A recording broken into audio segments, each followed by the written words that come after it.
कसा युवराज साबळेचा पब्लिक. चला तर आजच्या ब्लॉगमध्ये तुम्हाला गावाकडच्या झाडांची सविस्तर माहिती देतो. चॅनलवर नवीन असाल तर चॅनलला सबस्क्राईब करून घ्या. असेच नवीन नवीन व्हिडिओ तुम्हाला मिळत राहील. चला तर सुरुवात करूया.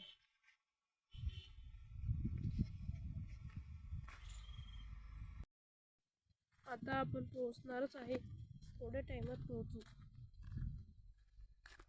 हे बघा गावाकडचे शेत. पलीकडच्या वावरात गहू लावलेला आहे. या वावरात ही खाली जे दिसतंय ते हरभरा आहे. हे आमचे शेत आहे. येथे आम्ही मका या बियाण्याचा वापर करून मका उगवली आहे. हे वर जे झाड दिसते तुम्हाला, हे छोटे छोटे पानांचं, ते बोरीचं झाड आहे. त्याला खूप आंबट बोर येतात. छोटी छोटी बोर असतात. तुम्हाला खाली दाखवतो मी एक बोर. आता त्याचा सीझन संपलेला आहे, तरी पण एखादं तरी बोर सापडून जाईल. हे बघा, तुम्हाला कॅमेऱ्यामध्ये दिसत असेल. ही अशी बोरं येतात. त्याला खूप चवीने खूप आंबट असतात. गावाकडे आल्यावर हे नक्की बघा. ही कायाचं झाड आहे.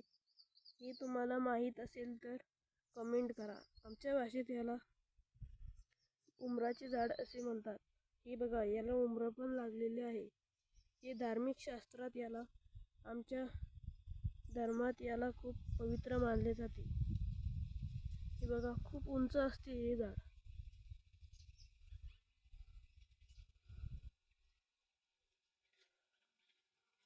कमेंट नक्की करा या झाडाचे नाव तुमच्याकडे या झाडाला काय म्हणतात. हे बघा, हे घाणेरीचे झाड आहे. हे बंधाऱ्यावर उगते, म्हणजे असे पडीत पडलेल्या जागेवर हे उगते. याला आता सध्या फुलं आलेली नाही. याला खूप रंगीबिरंगी फुलं येतात. थँक्स. लाईक नक्की करा.